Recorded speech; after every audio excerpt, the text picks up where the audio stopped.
Kita yang utang, macet susah bayar, jadinya kabur-kaburan, takut ditagih, atau nggak enak kalau nanti ditagih gimana.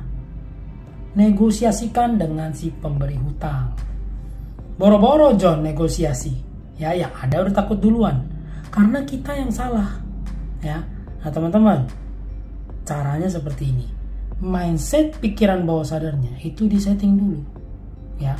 Settingnya seperti berikut. Alam pikiran bawah sadar menguasai 85% kehidupan kita.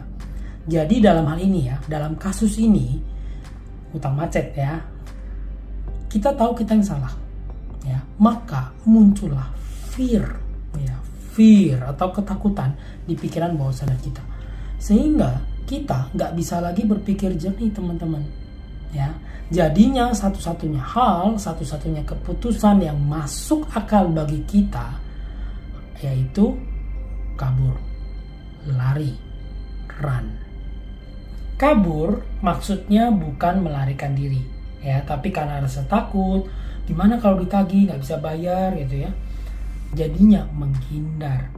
Bisa dengan cara nggak angkat telepon, nggak reply message ya, ataupun centang birunya dihilangin, sulit ditemui, sulit dikontak dengan berbagai alasan, ya, karena sedang dikuasai oleh fear atau ketakutan dari bawah sadar kita.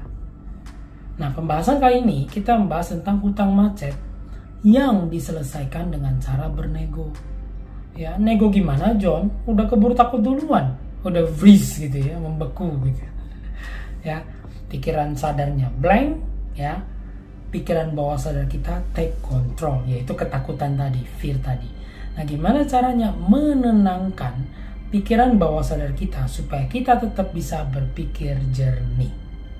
Cara men-setting mind, ya, atau pikiran di bawah sadar adalah dengan cara mengajukan pertanyaan-pertanyaan ke diri sendiri, ya.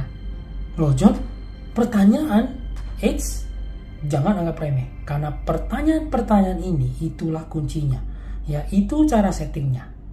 Tapi sebelum itu ya, posisi tenang dulu, relax dulu ya. Tarik nafas, hembus nafas ya. Pokoknya buat diri serileks mungkin, setenang mungkin, sehening mungkin. Lalu ajukan 4 pertanyaan ini. Pertanyaan pertama, apakah hutangnya macet? Yes. Ya. Pertanyaan kedua, apa penyebab macetnya hutang ini? Jadi dijawab teman-teman ya. Ini ditanyakan ke diri sendiri terus kita jawab. Oh, uangnya sih udah ada. Ya, waktu itu udah ada, cuman kebutuhan anak sekolah ya, pas banget sama kebutuhan anak sekolah, jadi uangnya kepake untuk anak sekolah.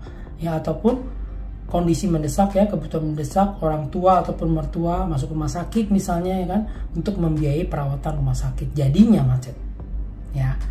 Pertanyaan ketiga, apakah kondisi macet ini disengaja? No. Oke. Nah, yang keempat, adakah jalan lain atau cara lain untuk mengatasi kemacetan hutang ini? Nah, teman-teman, pertanyaan keempat ini penting ya. Jalan lain, cara lain, bukan dengan cara berhutang lagi. Ya. Oh, saya ambil pinjaman deh di situ, lumayan dapat duitnya.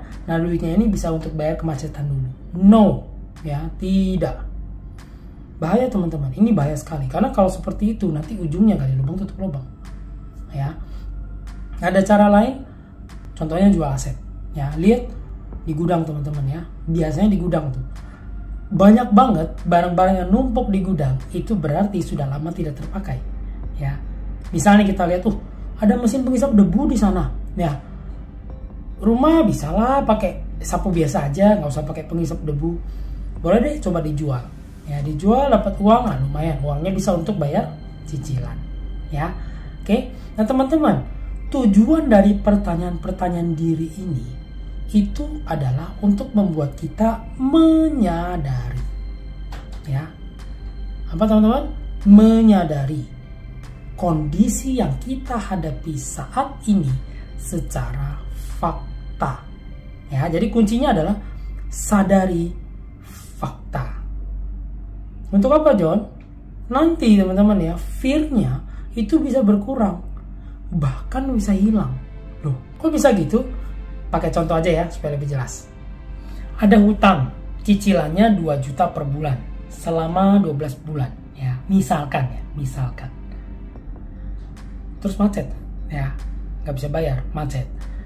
Gunakan pertanyaan-pertanyaan diri tadi. Oke? Pertanyaan pertama, apakah macet? Yes. Pertanyaan kedua, apa penyebab macetnya hutang ini? Oh, karena saya di PHK. Ya. Ada perampingan pabrik, perampingan perusahaan, saya yang kena PHK-nya, ya. Atau bisa juga contoh yang tadi tuh, ada anggota keluarga yang sakit ataupun keperluan mendesak untuk anak sekolah, ya. Pertanyaan ketiga, apakah kondisi macet ini disengaja? No. Ya. Pertanyaan keempat, adakah jalan lain, cara lain untuk mengatasi kemacetan ini? Ya, dengan jual aset. Ya, teman-teman, sekali lagi ya, saya wanti-wanti, jangan berhutang untuk membayar hutang, ya. Bahaya teman-teman, bahaya korslet di bawah sadarnya, serius, ya. Karena nanti jadinya gali lubang tutup lubang, ya. Jadi korslet teman-teman, oke ya. Nah, udah menjawab kan pertanyaan-pertanyaan tadi, berarti kesimpulannya apa? Apakah saya salah? Yes, karena hutang macet, ya. Janjinya kan lancar ya, macet berarti kan salah saya. Oke, tapi kesalahan ini bukan disengaja, ya. Kenapa perlu takut? Ya, iya ya, kan bukan disengaja. Saya bukan sengaja mau macetin hutang ini, benar nggak? Ya kan, kesalahan ini bukan disengaja. Kenapa perlu ditakuti? Benar juga ya. Oke, jujur pada diri sendiri, jujur pada si pemberi hutang, negokan. Percayalah, orang berhutang yang transparan dan jujur itu lebih disukai. Tunjukkan itikat baik kita, ya, negokan waktu dan jumlah pembayaran. Kalau kita datang, ya, dengan niat baik, ya, terbuka, jujur, maka pasti disambut baik, teman-teman. Ya, pasti. Daripada yang sulit dihubungi, sulit dikontak, ya, kabur-kaburan, sulit ditemui. Contoh kasus tadi ya, tadi kan cicilannya 2 juta tuh ya per bulan. Nah, nego kan, bisa nggak ya saya bayarnya 50% dulu, ya, 1 juta dulu setiap bulannya. Tentunya jumlah bulannya jadi bertambah, ya. Misalnya tadi jumlah bulannya 12 bulan, sekarang jadi 24 bulan, ya. Untuk sementara aja kok, itu kan tadi ya contoh ya, di PHK, tunggu sampai saya stabil lagi keuangannya, dapat kerja lagi, maka kembali lagi ke cicilan seperti semula, gitu ya cara negonya. Oke teman-teman, kesimpulannya, alam bawah sadar takut, ya. Alam bawah sadar takut, maka ditenangkan supaya nggak takut. Jadi nanti mindset pikiran bawah sadarnya itu gini, iya ya, iya juga ya, nggak ada yang perlu ditakutkan. Apa yang perlu ditakutkan? Benar nggak? Ya. Mudah nggak, John? Tidak.